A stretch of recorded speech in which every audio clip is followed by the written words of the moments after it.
Hello बच्चों, कैसे हो आप सब लोग। आप सभी लोगों का मेरे चैनल पे स्वागत है।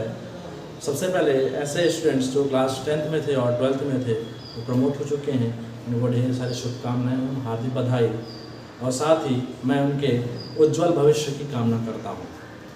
तो बच्चों, आज हम लोग क्लास 12 का केमिस्ट्री का चैप्टर नंबर 2 स्टार्ट करेंगे, जिसका नाम है सोल्यूशन।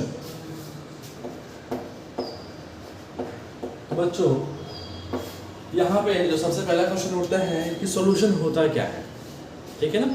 तो याद रखना, a homogeneous mixture of two और more non reacting substance are called solution. मतलब दो या दो से ज़्यादा नॉन रिएक्टिंग सब्सटेंस का जो होमोजेनियस मिक्सचर होता है उसी को हम लोग क्या बोलते हैं, solution.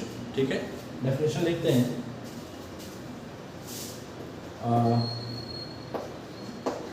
Homogeneous mixture of two or more non-reacting का मतलब क्या होता है, जो रिएक्ट नहीं करते हैं। ऐसे सब्सटेंस जो नहीं रिएक्ट करते उनकी बात कर रहे हैं। Non reacting substance are called solution. ठीक है ना। अब यहाँ बच्चों एक वर्ड आया है homogeneous mixture.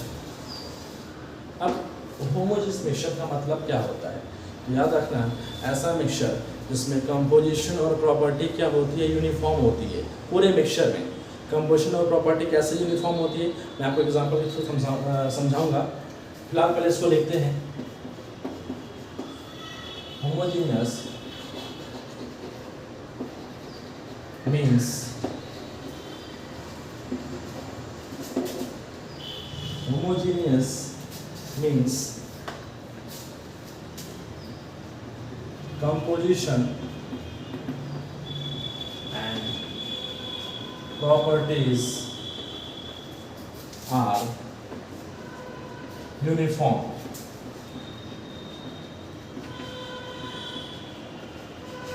throughout the mixture। मतलब ऐसा मिक्सचर जिसमें कंपोजिशन और प्रॉपर्टी क्या होती है, यूनिफॉर्म होती है, एक समान होती है, ऐसे मिक्सचर को क्या बोलते हैं, होमोजेनियस मिक्सचर। होमो मतलब ही होता है यूनिफॉर्म, होमो का मतलब ही होता है यूनिफॉर्म। अब इसको एग्जांपल तो कैसे समझेंगे, तो देखिए, जैसे मान लीजिए एग्जांपल लेते हैं। ठीक है, जैसे मान लो हमको पता है कि अगर शुगर को वाटर में डालेंगे मेरा क्या बनेगा, शुगर सोल्यूशन। डायग्राम से देखो, ये आपका वाटर है, ठीक है, वाटर, और इसमें आपने क्या किया, 1 टीस्पून शुगर डिसॉल्व किया, और फिर इसको आपने अच्छे से स्टेयर किया, तो यहाँ पर क्या बन जाएगा,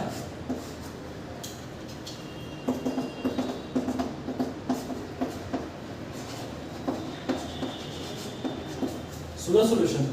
अब कंपोजिशन प्रॉपर्टी यूनिफॉर्म का मतलब क्या है, मतलब आप शुगर सॉल्यूशन में देखोगे तो आप यहाँ पे जब ये सॉल्यूशन बन गया, तो मैं अगर आपसे यहाँ से पूछूं बताओ शुगर कहाँ है, तो आप बता पाओगे क्या, बिल्कुल नहीं बता सकते हो। क्यों, क्योंकि शुगर क्या है, यूनिफॉर्मली यहाँ पे क्या है, डिसॉल्व हो चुका है। यहाँ से पियो, चाहे यहाँ से पियो, चाहे यहाँ से पियो, चाहे यहाँ से पियो, टेस्ट कैसा है, एक समान आएगा। ठीक है ना। आप देखो तो शुगर सोल्यूशन क्या है, टॉप टू बॉटम एक तरह से दिखाई देगा।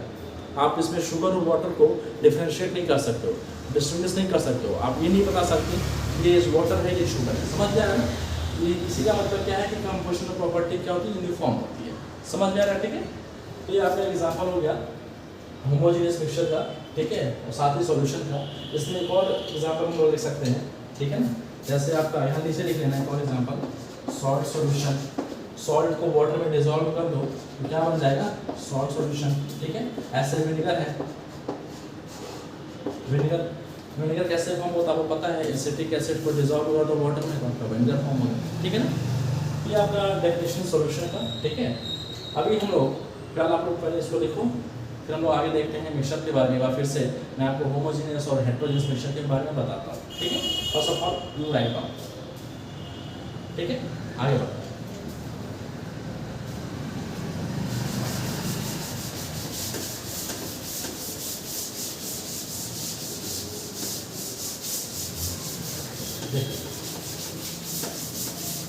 बच्चों जो हमारा मिक्सचर होता है वो बेसिकली दो तरह का होता है। एक होता है होमोजीनियस,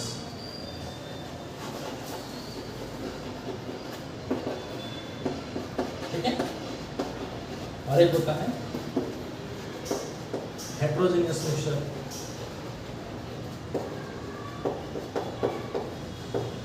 ठीक है ना।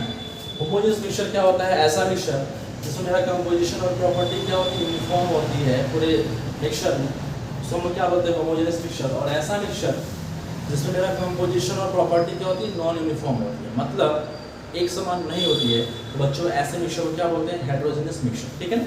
यहाँ पे हम इसको डिफरेंशिएट कर रहे हैं, बहुत ध्यान से देखना और इसे लिखना, ठीक है ना। होमो मतलब होता है क्या यार? अपने लिखना ऐसे, होमो मीन्स क्या होता है? यूनिफॉर्म। यूनिफॉर्म मतलब एक समान, ठीक है। और हेट्रो मतलब क्या होता है?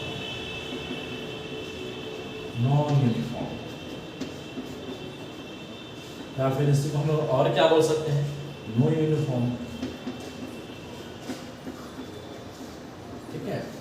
अब बात करते हैं एक एक पॉइंट की, समझते लिखते चलते हैं और समझते चलते हैं। इसमें जो सबसे पहला पॉइंट आता है बच्चों, वो क्या आता है? जो मैंने अभी आपको से पहले बताया कि कंपोजिशन और प्रॉपर्टी यूनिफॉर्म, वही वाली प्रॉपर्टी यहाँ लिखते हैं। Composition and properties are uniform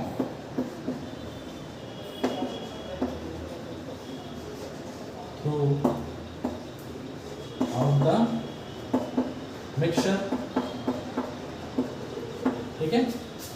बात करते हैं हेट्रो की, तो इसमें लिखेंगे, इसमें यूनिफॉर्म नहीं होता है, वही लिखेंगे composition properties are non-uniform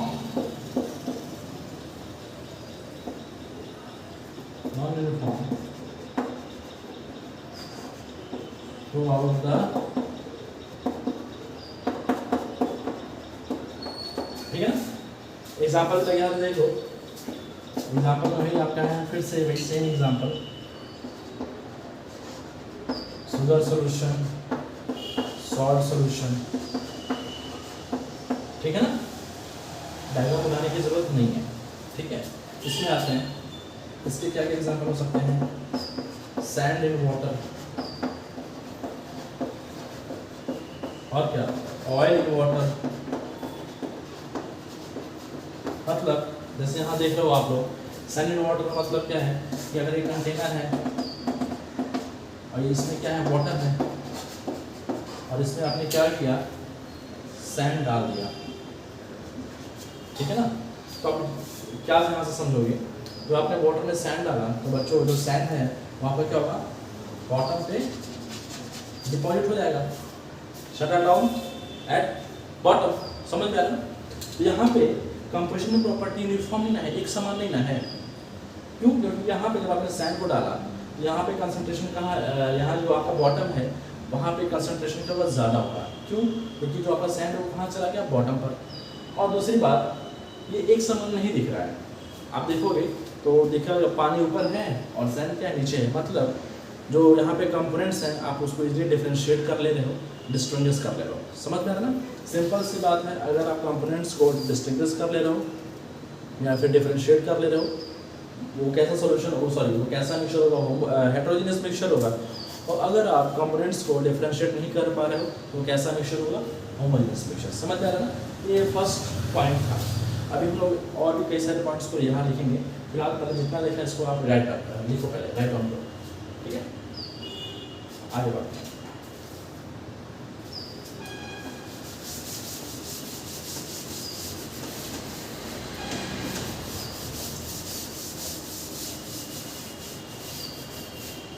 second property क्या है बच्चों?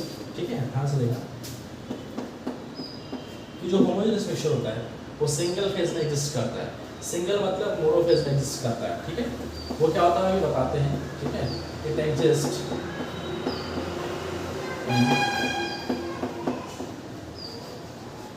सिंगल फेज, या फिर इसी को लिख लेना मोनोफेज। मोनो का मतलब क्या होता है? वन, ठीक है ना। और ये याद रखना यहाँ पे फेज क्या होता है, कई बच्चे नहीं समझ पाते हैं कि फेज क्या होता है, तो याद रखना, ठीक है ना। फेज आपका कुछ और नहीं होता, जो आपका फिजिकल स्टेट होता है मैटर के, मैटर के जो फिजिकल स्टेट होते हैं मेरे बच्चों, सॉलिड लिक्विड गैस, इसी को क्या बोलते हैं? फेज। समझ में आ रहा है? तो ये जो होमोजेनस होता है वो सिंगल फेज में एग्जिस्ट करता है। कैसे? एक एग्जांपल देखो वही वाला, ठीक है, शुगर सॉल्यूशन वाला। ये आपका क्या है? शुगर सॉल्यूशन है। थोड़ा ऊपर लिखते हैं अच्छे से।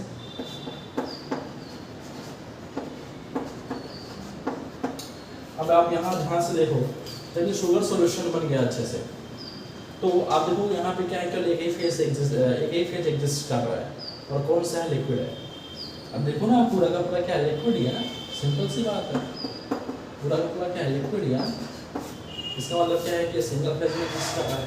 लेकिन अगर मैं बात करूँ हेटेरोजेनस मिक्सचर की, तो ये मोर देन वन फेज में एग्जिस्ट करता है। कैसे? आइए देखते हैं। It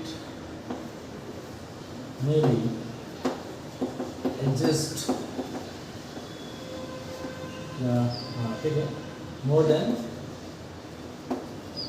one phase. कैन कर लो, it can exist more than one phase, ठीक है। एग्जाम्पल देखो, ठीक है, जैसे भाई सैंड वाटर वाला है, वाटर कहाँ होगा? ऊपर। सैंड को पानी में डालो और सैंड कहाँ है? नीचे। अब यहाँ पे देखो कितने फेज एग्जिस्ट कर रहा है, तो आप बहुत ध्यान से देख रहे होगे, ठीक है ना। यहाँ पे वैसे कि दो तरह के फेज एग्जिस्ट कर रहे हैं। देखो, water which is liquid and sand which is solid. तो प्रॉब्लम यहाँ पे देखो बच्चों, और ध्यान से देखो कितने फेज एग्जिस्ट कर रहे हैं? दो, सॉलिड एंड लिक्विड। समझ में आ गया? ये सेकंड पॉइंट हो गया। थर्ड पॉइंट, यहाँ पे देखो, मैंने आपको कुछ देर पहले बताया था कि कंसंट्रेशन क्या होता है? यूनिफॉर्म होता है। होमोजेनस मिक्सचर में बच्चों मेरा कंपोजिशन होता है, वो क्या होता है, या कंसंट्रेशन बोल लेते हैं। कंसंट्रेशन क्या होता है? यूनिफॉर्म होता है, एक समान। मतलब यहाँ से अगर आपने शुगर सॉल्यूशन का एक चम्मच पिया, चाहे यहाँ से पिया, चाहे यहाँ से, चाहे यहाँ से, टेस्ट कैसा है? एक समान आएगा। आप कोल्ड ड्रिंक भी पीते हो, कोल्ड ड्रिंक कोई भी पी सकते हो, सबका अपना अपना चॉइस है। कोई मिरिंडा पीता है, कोई माजा पीता है, कोई कोको कोला पीता है, कोई थम्स अप पीता है, कोई ड्यू पीता है, ठीक है, वॉट एवर यू वांट, ठीक है ना। तो आप ऐसा होता है क्या कि ऊपर से पिया तो मीठा है, नीचे से पिया तो खट्टा है? ऐसा बिल्कुल नहीं होता है। अगर आप कोल्ड ड्रिंक पीते हो तो टॉप टू बॉटम टेस्ट कैसा आता है? एक जैसा आता है। याद रखना, यहाँ हम लिखेंगे concentration are uniform from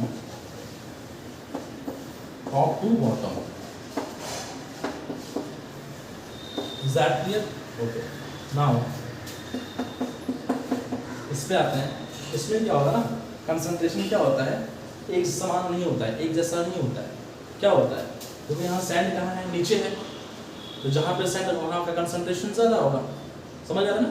concentration यहाँ पे क्या है, कहाँ पर है? बॉटम पर ज़्यादा है एज कम्पेयर टू टॉप, ठीक है। उसको लिखो,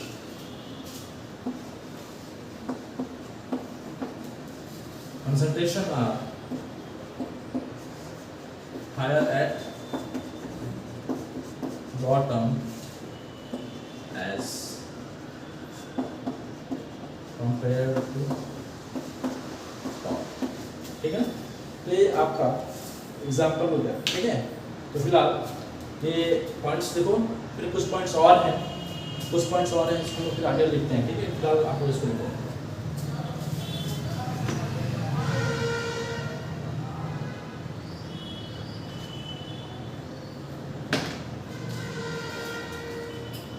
ठीक है, आगे बढ़ते हैं।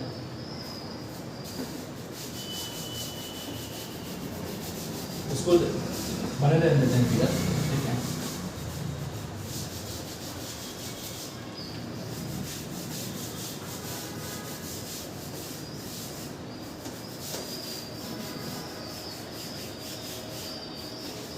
जैसे फिगर मैंने नहीं रेस किया है, इसके पीछे कारण है, देखो क्या कारण है, नोट पढ़िए।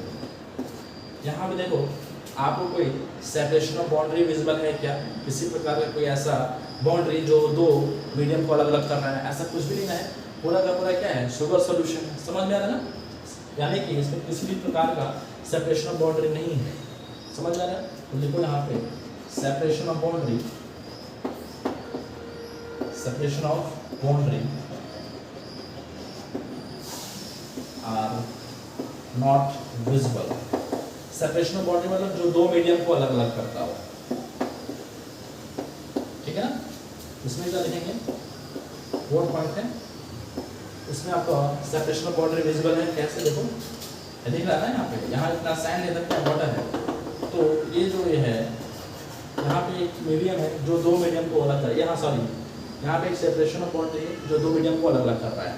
अभी तो आप बता पा रहे हो कि क्या है, साइन है, क्या वाटर है। समझ में आया ना? तो लिखना है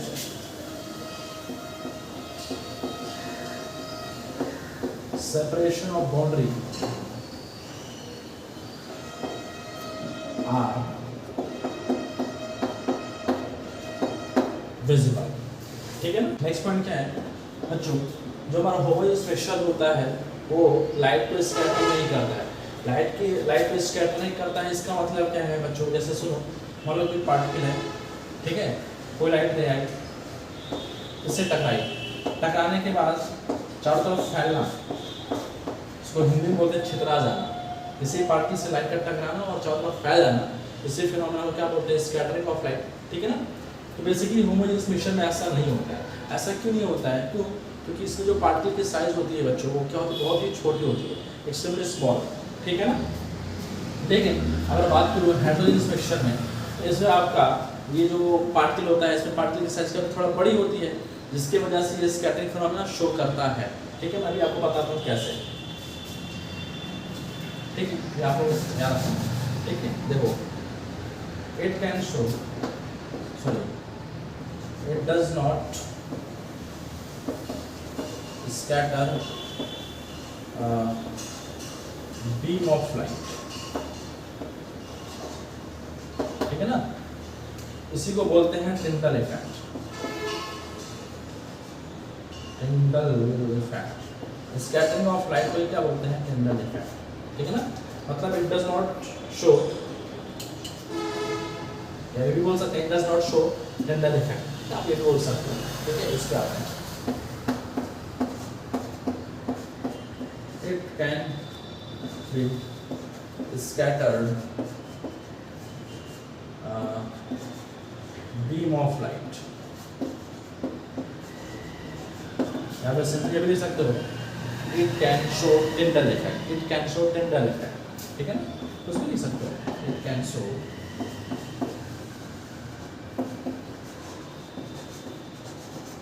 Tyndall effect। अरे सिंपल बात, स्कैटरिंग हुआ तो Tyndall effect होगा, और स्कैटरिंग नहीं हुआ तो टिंडल इफेक्ट नहीं होगा। समझ में आ रहा है ना? अब कैसे होगा सुनो, यही मान लो एग्जांपल लेते हैं, ये आपका शुगर सॉल्यूशन था, इसमें मैंने क्या किया, एक बीम ऑफ लाइट ने पास की। ठीक है, अब बीम ऑफ लाइट ने पास की, अगर लाइट का पाथ इस सॉल्यूशन के अंदर, शुगर सॉल्यूशन के अंदर विजिबल है, मतलब स्कैटरिंग हुआ है। स्कैटरिंग हुआ तभी तो विजिबल रहेगा, अगर स्कैटरिंग नहीं होगा तो विजिबल नहीं होगा। बेसिकली क्या होता है कि जो शुगर सॉल्यूशन होता है उसमें अगर हम बीम ऑफ लाइट में पास करते हैं, इसके अंदर हमें किसी भी प्रकार की कोई लाइट दिखाई नहीं देती है, मतलब लाइट रे और नॉट विजिबल। इसका मतलब ये है कि स्कैटरिंग नहीं हुआ, स्कैटरिंग नहीं हुआ मतलब टिंडल इफेक्ट भी नहीं हुआ। यहाँ लिख लेना, लाइट और नॉट विजिबल, धीरे से लिख लेना, यहीं पे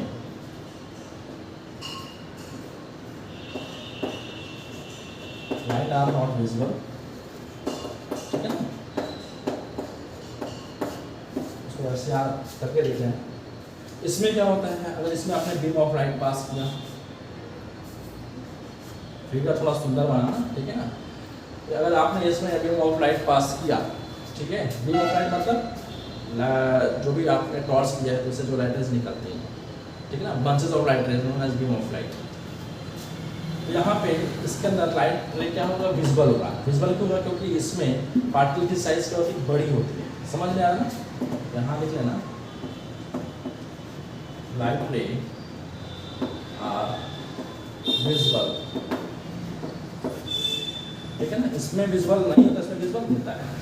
और याद रखना जो टिंडल इफेक्ट शो करता है वो कौन शो करता है, कोलाइडल और सस्पेंशन। ट्रू सॉल्यूशन हमारा टिंडल इफेक्ट शो नहीं करता है। अब बात करते हैं कि कोलाइडल सॉल्यूशन और ये सस्पेंशन क्या होता है, वो भी सुनो। फिलहाल पहले इसको लिखते हैं, फिर हम लोग आगे बढ़ते हैं। आप लोग इससे पहले लिख लो, ठीक है।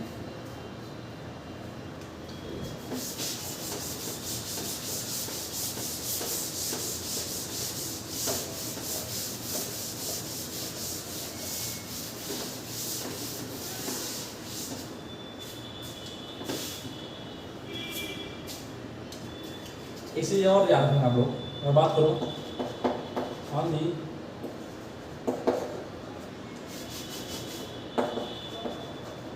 Basis of size of particle, ठीक है ना, जो होमोजेनियस होता है, होमोजेनियस मिक्सचर होता है, उसी को हम लोग क्या बोलते हैं, ट्रू सॉल्यूशन। ये बात आपको याद रखिएगा। एंड जो हेट्रोजीनियस होता है उसको हम लोग क्या बोलते हैं, इसको दो पार्ट में डिवाइड करते हैं। एक होता है कोलॉइड्स, जिसको हम लोग कोलाइडल सॉल्यूशन बोलते हैं, और एक suspension. Basically in this chapter we will discuss about only true solution, और बाकी ये जो दो हैं इसको हम लोग केमिस्ट्री में ही इसी साल चैप्टर नंबर 5 में डील करेंगे, ठीक है, जिसका नाम है सरफेस केमिस्ट्री, ठीक है। तो इतनी बातें आप याद रखिए, ठीक है। तो इसको लिखो, फिर हम लोग नेक्स्ट पार्ट में आगे बढ़ते हैं और पढ़ते हैं प्रॉपर्टी ऑफ सॉल्यूशन, ठीक है, ठीक है। तो फिलहाल आज इतना ही देते हैं, बाकी प्रॉपर्टी ऑफ सॉल्यूशन को नेक्स्ट क्लास में डील करेंगे, ठीक है। तो इस और बच्चों की, जिन बच्चों ने मेरे चैनल को लाइक नहीं किया है, शेयर नहीं किया है और सब्सक्राइब नहीं किया है, तो आप लोग भी उसे लाइक करिए, शेयर करिए और सब्सक्राइब करिए। थैंक यू, जय हिंद।